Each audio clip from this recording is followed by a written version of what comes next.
All right, kids, I have an activity for you to try with your parents if they are there and willing to do this with you. This is a lesson on friendship. I can only imagine how many of you have siblings at home and how hard it's kind of being to work with them, play with them, and just get along with them at times where you're just in such close quarters. Do any of you guys relate to that? I kind of feel like you might. I'm just home with my fiance and I relate to that. So I have some questions that I'm going to tell you guys. When you hear them, go ahead and pause the video. Take some time to discuss them. What does that mean? What are the answers? What should you do? Discuss them with your parents. Have that conversation. Have them with your sibling and see kind of how that works for you and how you both answer them, and see how the conversation goes from there.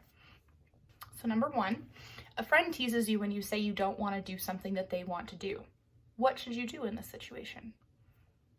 Go ahead and pause the video and talk about it with your parents or your sibling, whoever is there with you. Or if you're doing it by yourself, journal about it, write about it, maybe just think about it. What would you do in that situation? And then talk to your parents about it later and see if you were right. Number two, this one's kind of just for school. It's not really necessarily for your sibling, but it's a good thing to think about, especially if we're trying to make new friends. So name 3 places that you might meet a new friend. These could be at school. This could be on the playground. Where could you meet a new friend?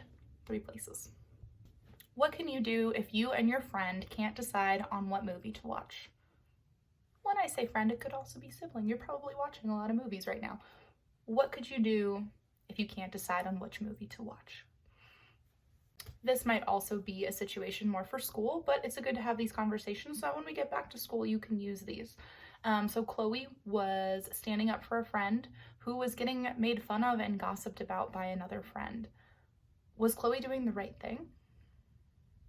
I've kind of talked to some of you guys about this in school, especially for those people who really just, they want that one best friend and that's it. They don't want anyone else to be friends. They don't want anyone else to be friends with that friend. This happens all the time in elementary school.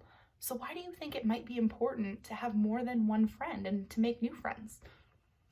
This is a good one for home. So most of you do have siblings, and I'm sure you've gotten into some kind of conflict recently. So why is it important to stay calm when you're dealing with conflict? This is another important one for school. If a friend asks you a really personal question about yourself or your family, and you just really don't want to answer it, what can you say to them?